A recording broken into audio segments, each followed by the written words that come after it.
The Religio Soul. Bismillahir-Rahmanir-Rahim.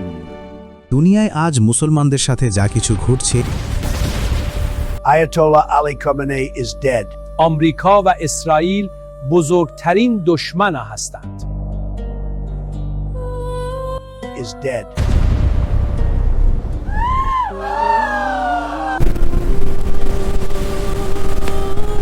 এই সব কিছু সম্পর্কে আজ থেকে 1400 বছর আগে একদিন আমাদের নবী সাল্লাল্লাহু আলাইহি ওয়াসাল্লাম সাহাবাদের বলেছিলেন, দুনিয়ায় একসময় এমন আসবে যখন দুনিয়ার বাকি জাতিরা We have the right man. We have the right leader. একত্রিত হয়ে Mr. President, মুসলমানদের উপর এমন আক্রমণ করবে we have hits of 100,000 in Iraq. যেভাবে মানুষ একত্রিত হয়ে কোনো খাবারের দাওয়াতে যায়। তখন এক সাহাবী নবী সাল্লাল্লাহু আলাইহি ওয়াসাল্লামকে জিজ্ঞেস করলেন, আমরা কি মুসলমানরা সেদিন দুনিয়ায় খুব কম হব, তাই এরা আমাদের উপর এমন আক্রমণ করবে? কিন্তু নবী সাল্লাল্লাহু আলাইহি ওয়াসাল্লাম বললেন, না, বরং সেই সময়ে মুসলমান দুনিয়ায় খুব বেশি হবে। Hangi alanlara öncelik vermeliyiz? Tremendous. This is কিন্তু তোমাদের দুনিয়ায় উদাহরণ হবে সেই পানি ও ময়লার মতো, যা পানির উপর ভেসে থাকে। তোমাদের শত্রুদের অন্তরে তোমাদের কোনো ভয় থাকবে না, They are going to be targeted on a permanent basis. This is a R problem. তোমাদের মুসলমানদের অন্তরে শুধু দুনিয়ার ভালোবাসা থাকবে এবং মুসলমান মৃত্যুকে ভয় পাবে। এই হাদিসের পরের 1000 বছর পর্যন্ত মুসলমানরাই পুরো দুনিয়ার সুপার পাওয়ার ছিল।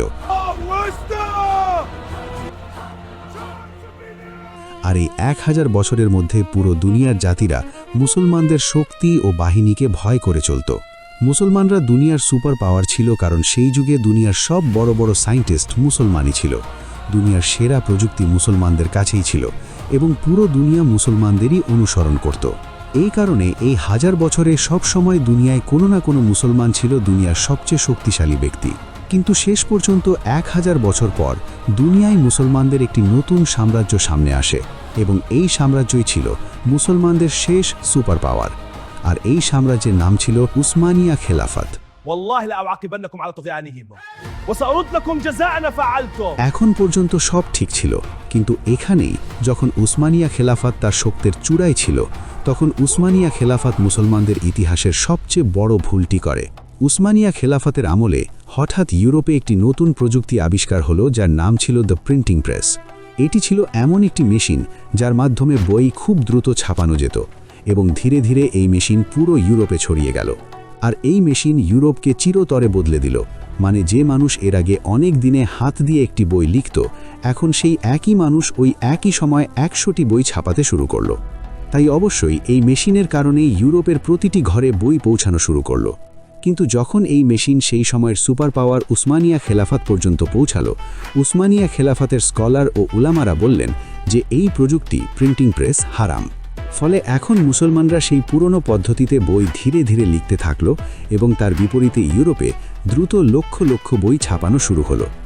এই মেশিন আসার আগে ইউরোপে শুধু পুরুষরাই বই পড়তে পারত, কিন্তু এখন যখন প্রথমবারের মতো ইউরোপের প্রতিটি ঘরে বই পৌঁছানো শুরু করলো, প্রথমবারের মতো ইউরোপের নারীরাও এই বই পড়তে শুরু করলো। এবং এখান থেকেই ইউরোপে এক বিরাট পরিবর্তন আসলো, কারণ এখন ইউরোপের এই শিক্ষিত নারীরা তাদের নতুন প্রজন্মকে শিক্ষাদান শুরু করলো। আর যখন এই শিক্ষিত মায়েদের কারণে ইউরোপে একটি নতুন প্রজন্ম সামনে এলো, এই নতুন প্রজন্মের মধ্যেই দুনিয়ার সবচেয়ে বড় সায়েন্টিস্ট জন্ম নিলেন, যেমন গ্যালিলিও, আইজ্যাক নিউটন এবং আইনস্টাইনের মতো বড় বড় scientist. You see, the mass and energy are two sides of the same coin. This is the essence of my famous equation. এই ছিল সেই বিন্দু যা থেকে প্রথমবারের মতো গত 1000 বছরে ধীরে ধীরে ইউরোপ মুসলমানদের থেকে এগিয়ে যেতে শুরু করলো। আর যখন ইউরোপে এই সব ঘটছিল, তখন মুসলমানরা ওই সব শিয়া সুন্নি বিতর্কেই পড়ে রইল, ঠিক যেমন আজ পড়ে আছে। ঠিক এখান থেকেই রাসূলুল্লাহ সাল্লাল্লাহু আলাইহি ওয়াসাল্লামের হাদিস পূর্ণ হওয়ার সময় শুরু হলো, কারণ প্রথমবারের মতো ইউরোপের বাদশাদের অন্তর থেকে মুসলমানদের ভয় ধীরে ধীরে বেরিয়ে যেতে লাগলো, কারণ আস্তে আস্তে দুনিয়ার সমস্ত প্রযুক্তি ইউরোপ ও আমেরিকায় তৈরি হতে লাগলো, আর মুসলমানরা শুধু নিজেদের মধ্যে বিতর্ক করতেই থাকলো। আর এখন যখন মুসলমানদের হাত থেকে ধীরে ধীরে শক্তি চলে যাচ্ছিল, হঠাৎ আউট অফ নোওয়্যার মুসলমানদের উপর ইতিহাসের সবচেয়ে বড় আযাব এলো, ওয়ার্ল্ড ওয়ার 1।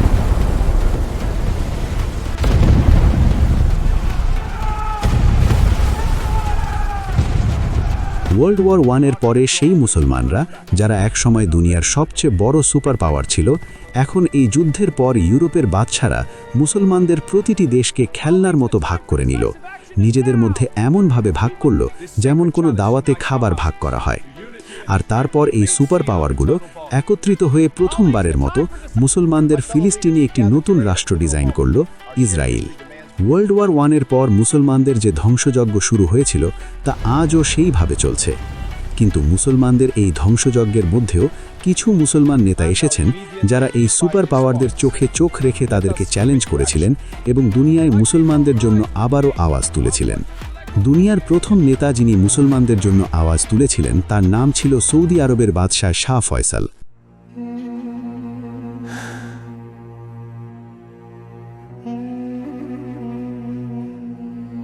শাহ ফয়সাল আসার পরেই প্রথমে নিজের দেশের অর্থনীতি ঠিক করলেন এবং অর্থনীতি ঠিক হওয়ার সাথে সাথে শাহ ফয়সাল সব মুসলমানদের একত্রিত করার জন্য দুনিয়ার সবচেয়ে বড় ইসলামিক কনফারেন্স তৈরি করলেন, ইসলামী সম্মেলন সংস্থা। এবং শেষ পর্যন্ত যখন ফয়সালের শক্তি তার চূড়ায় পৌঁছালো, শাহ ফয়সাল আরব দেশগুলোকে একত্রিত করে ইসরায়েলের উপর আক্রমণ চালালেন। আরবের বাহিনী 4 দিক থেকে ইসরায়েলের ভিতরে ঢুকে গেল এবং প্রথমবারের মতো মনে হতে লাগলো যে ইসরায়েল হয়তো এই যুদ্ধ শাহ ফয়সালের কাছে হেরে যাবে। কিন্তু অবশ্যই যেমন সবসময় হয়, ইসরায়েলকে বাঁচানোর জন্য আবারও তার বাবা আমেরিকা সামনে এলো, যার পরে ইসরায়েল আমেরিকার সাহায্যে আরবদের থেকে এই যুদ্ধ জিতে গেল। আর শাহ ফয়সাল অনেক চেষ্টার পরেও এই যুদ্ধ হেরে গেলেন মধ্যপ্রাচ্যে। কিন্তু হারার পর ফয়সাল চুপ করে বসে থাকলেন না, বরং তিনি আমেরিকা ও ইসরায়েলের বিরুদ্ধে তার সবচেয়ে বড় অস্ত্র বের করলেন। শাহ ফয়সাল ঘোষণা করলেন যে আজকের পর ইসরায়েল ও তার পরিচালকদেরকে আরবের তেলের এক ফোঁটাও বিক্রি করা হবে না, আমরা একটি অস্ত্র হিসেবে তেল ব্যবহার করি। শাহ ফয়সালের এই এক আদেশে পুরো দুনিয়ার অর্থনীতি দ্রুত নিচে নামতে শুরু করল, যার সবচেয়ে বড় ক্ষতি আমেরিকার হলো, কারণ তার অধিকাংশ জ্বালানি সেখান থেকে আসে। তখন যখন শাহ ফয়সাল এত সহজে ইসরায়েল ও আমেরিকাকে হুমকি দিচ্ছিলেন, হঠাৎ এর কিছুদিন পরেই শাহ ফয়সালের নিজের ভাতিজাই বিশ্বাসঘাতকতা করে তাদেরকে গুলি করে শহীদ করে দিল। শাহ ফয়সালের মৃত্যুতে পুরো দুনিয়ায় মুসলমানরা ঠিক সেরকমই ক্ষুব্ধ ছিল যেমনটা আজ আয়াতুল্লাহ খামেনির মৃত্যুতে হচ্ছে। আর টিভিতে একজন নিউজ উপস্থাপক কেঁদে কেঁদে বলছিলেন যে আজ মুসলমান দুনিয়ার পিতা মারা গেছেন।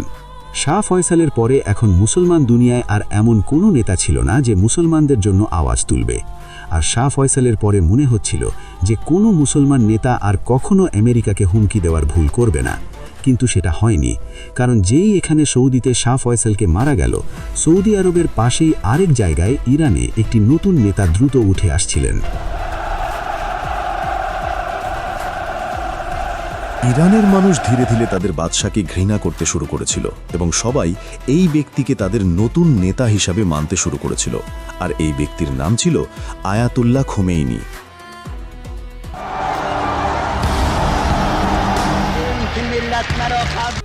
খোমেইনি তার লোকদের বোঝাতেন যে ইসলাম শুধু মসজিদেও ঘরে বসে ইবাদত করার নাম নয়, বরং ইসলামের মানে এটাও যে মুসলমানরা তাদের সময়ের সুপার পাওয়ারের সিংহাসন ভেঙে দেবে।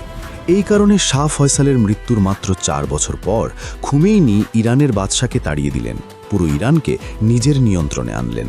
আর খোমেইনি এত বড় নেতা ছিলেন যে যখন তার বিমান ইরানে অবতরণ করল, খোমেইনিকে স্বাগত জানানোর জন্য 70 লক্ষ মানুষ দাঁড়িয়েছিলেন। খোমেইনি মুসলিম বিশ্বের সেই একমাত্র নেতা ছিলেন যাকে কোনো সুপার পাওয়ার নিয়ন্ত্রণ করতে পারত না। আর খোমেইনি নিজেও বারবার আমেরিকার চোখে চোখ রেখে তাদের হুমকি দিতেন। এই কারণে প্রথম দিন থেকেই আমেরিকা ও ইসরায়েল যে কোনোভাবে খোমেইনির কাছ থেকে নিস্তার পেতে চাইত। আর শেষ পর্যন্ত তারা পথ খুঁজে পেল। ইরানের পাশেই আরেক দেশ ইরাকেও একজন নতুন নেতা সামনে এলেন, সাদ্দাম হুসেন। সাদ্দাম হুসেন এসেই আমেরিকা ও ইসরায়েলের কথা মতো ইরানের খোমেইনির উপর আক্রমণ চালালেন।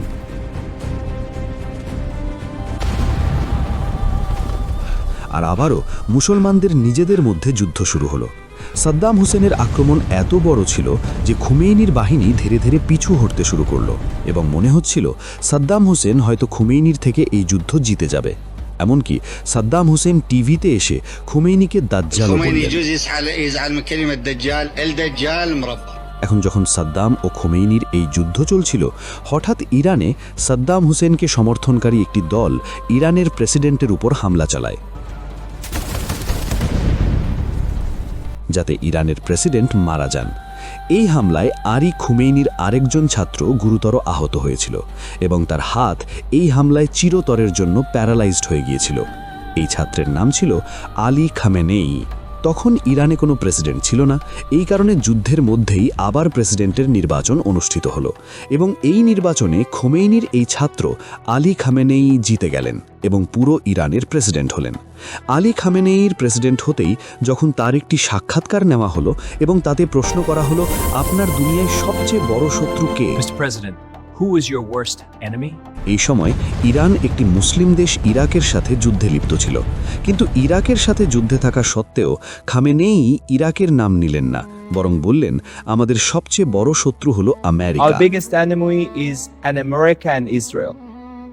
তখন খোমেইনি এবং আলী খামেনেই মিলে ইরাকের সাদ্দাম হুসেনের সাথে লড়তে লাগলেন।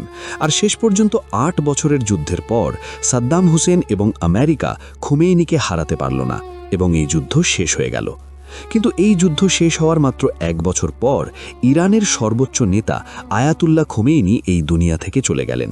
আর খোমেইনির জানাজা এত বড় ছিল যে এই জানাজায় 1 কোটি মানুষ অংশ নিয়েছিল, যা ছিল দুনিয়ার সবচেয়ে বড় রেকর্ড। খোমেইনির চলে যাওয়ার পর এখন পুরো ইরানে একটা দ্বন্দ্ব ছিল যে ইরানের নতুন সর্বোচ্চ নেতা কে হবেন। এই কারণে ইরানের সবচেয়ে বড় আলেমদের এক বিরাট সভা হলো এবং সবাই মিলে খোমেইনির ছাত্র আলী খামেনেইকে ইরানের নতুন সর্বোচ্চ নেতা বানালেন। খামেনেই ইরানের সর্বোচ্চ নেতা হতেই খামেনেইর সামনে তার জীবনের 2টি সবচেয়ে বড় সমস্যা এলো। প্রথম সমস্যা এই ছিল যে আমেরিকা অজুহাত তৈরি করে ইরানের আশেপাশের সমস্ত মুসলিম দেশ কাতার, ইউএই, সৌদি, ইরাকে নিজেদের বড় বড় সামরিক ঘাঁটি বানালো এবং এই মুসলিম দেশগুলো আরামে আমেরিকাকে তাদের দেশের ভেতরে আসার অনুমতি দিল। ফলে এখন আমেরিকার এই ঘাঁটিগুলো ইরানকে 4 দিক থেকে ঘিরে ফেলল। এই ছিল খামেনেইর একটা বড় সমস্যা। কিন্তু দ্বিতীয় সমস্যা এই ছিল যে খামেনেই যখন সর্বোচ্চ নেতা হলেন তার কিছুদিন পরেই ইরান থেকে অনেক দূরে ইসরায়েলেরও একজন নতুন নেতা দ্রুত উঠে আসছিল। আর ইসরায়েলের এই নেতা পরে গিয়ে খামেনেইর জীবনের সবচেয়ে বড় শত্রুতে পরিণত হলো। আর এই নেতার নাম ছিল বেঞ্জামিন নেতানিয়াহু। নেতানিয়াহু ইসরায়েলের প্রধানমন্ত্রী হতেই প্রথম দিন থেকেই তার প্রতিটি ভাষণে বলতেন যে দুনিয়ায় 2 জন মুসলিম নেতা আছেন যাদের উপর পুরো দুনিয়াকে একত্রিত হয়ে আক্রমণ করা উচিত। America and Israel must stand together. একজন ইরাকের সাদ্দাম হুসেন, যদি তাকে সরানো হয় আমি গ্যারান্টি দিচ্ছি এর ইতিবাচক প্রভাব পড়বে। আর অন্য ইরানের সর্বোচ্চ নেতা আয়াতুল্লাহ খামেনেই। নেতানিয়াহু প্রথম দিন থেকেই যে কোনোভাবে ইরাক ও ইরানের উপর আক্রমণ করতে চাইত, যার জন্য তার প্রয়োজন ছিল সুপার পাওয়ার আমেরিকার সাহায্য। And to stop atomic bomb scientists, well, they're gone too. তাই নেতানিয়াহু দুনিয়ায় এমন একটা অজুহাতের অপেক্ষায় ছিল যাতে সে কোনোভাবে আমেরিকার সাথে এই 2টি দেশের উপর আক্রমণ চালাতে পারে। আর শেষ পর্যন্ত হঠাৎ একদিন আজ থেকে 25 বছর আগে আমেরিকার ওয়ার্ল্ড ট্রেড সেন্টারে হামলা হলো,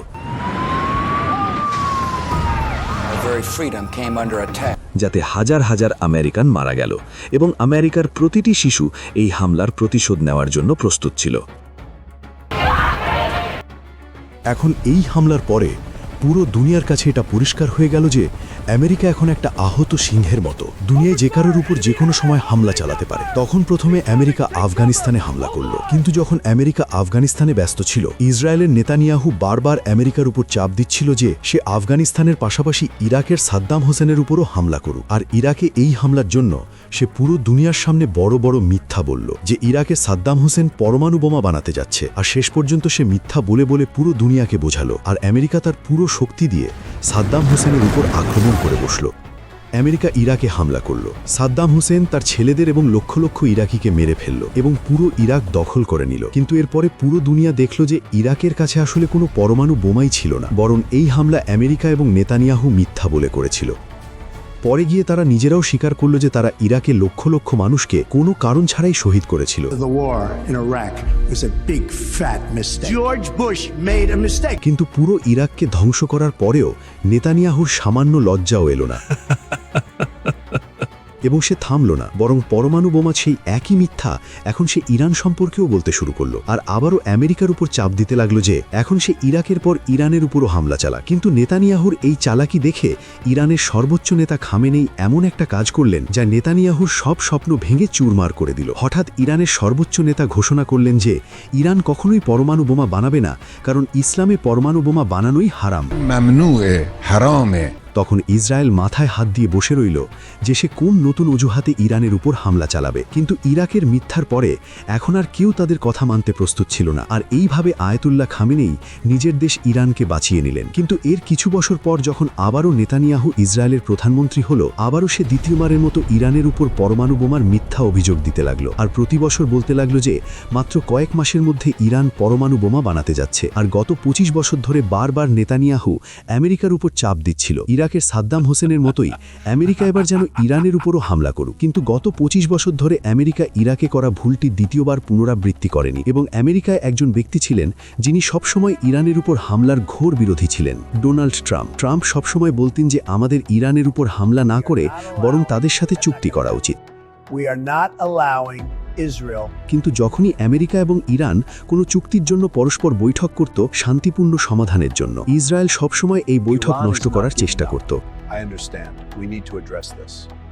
শেষ পর্যন্ত আজ থেকে কয়েক বছর আগে ট্রাম্প আমেরিকার নতুন প্রেসিডেন্ট হলেন। নেতানিয়াহু এখন ট্রাম্পের উপরও ইরানে হামলার জন্য চাপ দিতে লাগলেন। কিন্তু ট্রাম্প ইরানে হামলা করতে প্রস্তুত ছিলেন না। এখন যখন আমেরিকা ইরানের উপর হামলা চালাচ্ছে না, আজ থেকে 2 বছর আগে ইসরায়েলের সাবেক প্রধানমন্ত্রী এক সাক্ষাৎকারে বললেন, এখন আমাদের সব ধৈর্য শেষ হয়ে গেছে। ইরান ঠিক যেন একটা অক্টোপাসের মতো, আর আমি একে অক্টোপাস বলি যার মাথা নিজে ইরান এবং তার হাতগুলো ইসরায়েলের চারপাশে ছড়িয়ে আছে। গত 25 বছর ধরে এই অক্টোপাসের প্রতিটি হাতের সাথে আলাদাভাবে লড়াই করছি, কিন্তু এখন আমরা এই হাতগুলোর সাথে নয় বরং সরাসরি অক্টোপাসের মাথায় আঘাত করব। আর এই অক্টোপাসের মাথা হলো ইরানের সর্বোচ্চ নেতা আয়াতুল্লাহ খামেনেই। মানে আজ থেকে 2 বছর আগে ইসরায়েল তার পুরো শক্তি দিয়ে আমেরিকার উপর চাপ দেওয়া শুরু করলো যে সে যেন তার পুরো শক্তি দিয়ে ইরানের উপর হামলা চালায়। কিন্তু ট্রাম্পের তখনও সেই পুরনো অবস্থান ছিল। এমনকি বলা হয় নেতানিয়াহুর চাপে অতিষ্ঠ হয়ে একদিন ডোনাল্ড ট্রাম্প তার সামাজিক মাধ্যমে নেতানিয়াহুর বিরুদ্ধে একটি পোস্টও শেয়ার করেছিলেন যে নেতানিয়াহু আমেরিকাকে ইরানের সাথে যুদ্ধে বাধ্য করছে। এই পোস্টের পর ট্রাম্প ইসরায়েলের বিরুদ্ধে আরও বলেছিলেন, But I'm not allowing Israel to annex the West Bank. আর যখন ইসরায়েল কাতারের উপর হামলা করল তখনও ট্রাম্প নেতানিয়াহুর বিরুদ্ধে এই কথা বলেছিলেন। I was very unhappy about আর তারপর নেতানিয়াহুকে তার অফিসে ডেকে পুরো দুনিয়ার সামনে নেতানিয়াহু দিয়ে কাতারের আমিরকে ফোন করালেন এবং পুরো দুনিয়ার সামনে নেতানিয়াহু দিয়ে ক্ষমা চাওয়ালেন। Call today just to Netanyahu has apologized to the Emir of Qatar. এইসব কথা থেকে মনে হচ্ছিল যে নেতানিয়াহু ট্রাম্পকে নিয়ন্ত্রণ করতে পারবে না এবং ট্রাম্প তার 25 বছরের পুরনো অবস্থানেই অটল থাকবেন। কিন্তু তাহলে শেষ পর্যন্ত কি এমন হলো যে হঠাৎ ট্রাম্প তার 25 বছরের সব কথা ভুলে গিয়ে নেতানিয়াহুর কথা মেনে নিলেন এবং ইরানের উপর হামলা চালালেন? The States is ramping up its attacks on Iran.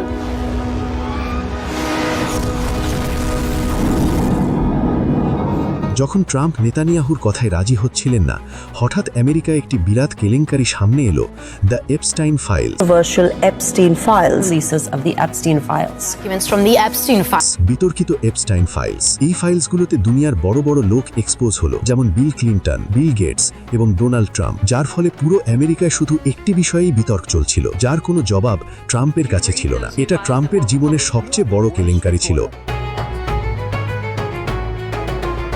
Epstein ফাইলসে lakh lakh গোপন পৃষ্ঠা প্রকাশ করা হয়, কিন্তু এখনও বলা হয় এই সব পৃষ্ঠার মধ্যে 53টি পৃষ্ঠা এমন আছে যা লুকানো হয়েছে, এবং বলা হয় এই সেই ফাইলস যাতে ট্রাম্প সম্পর্কে সবচেয়ে বিপজ্জনক অপরাধের কথা লেখা আছে, এবং বলা হয় এই সেই চাপ ছিল যা ট্রাম্প সহ্য করতে পারেননি। এই কারণে ট্রাম্প হঠাৎ তার 25 বছরের পুরনো অবস্থান পরিবর্তন করলেন এবং এই ফাইলস প্রকাশিত হতেই নেতানিয়াহুকে আমেরিকায় একটি বিরাট দাওয়াতে ডাকলেন। এই সম্মেলনে ট্রাম্প সম্পূর্ণ বদলে গিয়েছিলেন এবং এখন নেতানিয়াহুর প্রতিটি কথাই মানতে সম্পূর্ণ প্রস্তুত ছিলেন। যার পর হঠাৎ একদিন ট্রাম্প টিভিতে এলেন এবং ঠিক আজ থেকে প্রায় 25 বছর আগে যেভাবে বুশ ইরাকে হামলা করেছিলেন সাদ্দাম হোসেনের উপর, ট্রাম্পও ইরানে হামলার ঘোষণা দিলেন। Major combat operations in Iran. Trump এবং নেতানিয়াহু মিলে ইরানের উপর হামলা চালালেন। প্রথম দিনেই ইরানের একটি স্কুলে 160 জন মেয়ে শহীদ হয়ে গেল। আর যুদ্ধ শুরু হতেই ইরানও অবশেষে সুযোগ পেল যে তারা আমেরিকার সেই ঘাঁটিগুলোতে আঘাত করবে যা 40 বছর আগে আমেরিকা মুসলিম দেশগুলোতে বানিয়েছিল। কিছু লোক আজ এও বলছে যে ইরান কেন এই মুসলিম দেশগুলোতে হামলা চালাচ্ছে, কিন্তু প্রশ্ন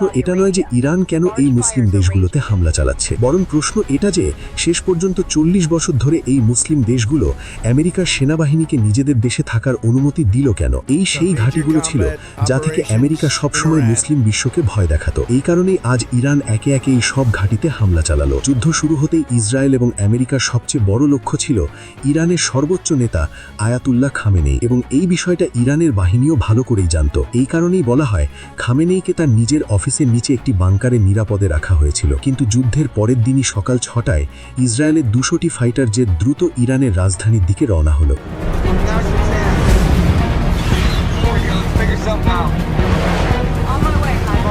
এই জাহাজগুলোতে এমন উন্নত ক্ষেপণাস্ত্র লাগানো ছিল যা বিস্ফোরিত হওয়ার আগে পুরো বিল্ডিং চিড়ে নিজের লক্ষ্যে পৌঁছায়। এই কারণে এই ক্ষেপণাস্ত্রগুলোকে বঙ্কার বাস্টার বলা হয়। এই জাহাজগুলো খামেনেইর অফিসের উপর পৌঁছতেই এই জাহাজগুলো 30টি বঙ্কার বাস্টার ক্ষেপণাস্ত্র খামেনেইর বাংকারের দিকে নিক্ষেপ করল। এই ক্ষেপণাস্ত্রগুলো খামেনেইর অফিসের ফ্লোর ভেঙে তার বাংকারের ভেতরে ঢুকলো এবং তারপর বিস্ফোরিত হলো। আর এইভাবে সর্বোচ্চ নেতা আয়াতুল্লাহ খামেনেই, যিনি প্রায় 40 বছর ধরে ইরানের সর্বোচ্চ নেতা ছিলেন, তার বেশ কয়েকজন পরিবারের সদস্য সহ শহীদ হয়ে গেলেন। খামেনেই শহীদ হওয়ার পর পুরো দুনিয়ার মুসলমানরা ঠিক সেরকমই দুঃখী ছিল যেমনটা এর অনেক বছর আগে আরেক মহান নেতা শাহ ফাইসালের জন্য ছিল। আর যেভাবে শাহ ফাইসালের জন্য টিভিতে নিউজ উপস্থাপক বলেছিলেন আজ মুসলিম বিশ্বের বাবা মারা গেছে, ঠিক সেরকমভাবেই খামেনেইর মৃত্যুতেও একজন নিউজ উপস্থাপক কাঁদতে কাঁদতে বলছিলেন,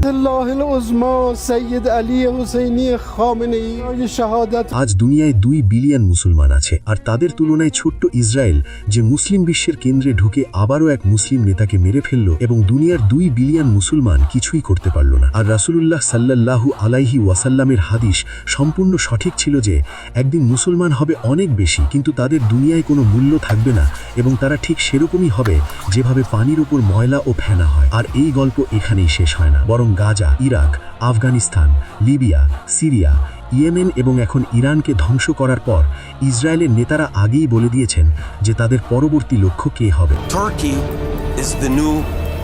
একটি বিষয় নিশ্চিত যে যখন পরবর্তী মুসলিম নেতাকে টার্গেট করা হবে তখনও মুসলমানরা কিছুই করতে পারবে না।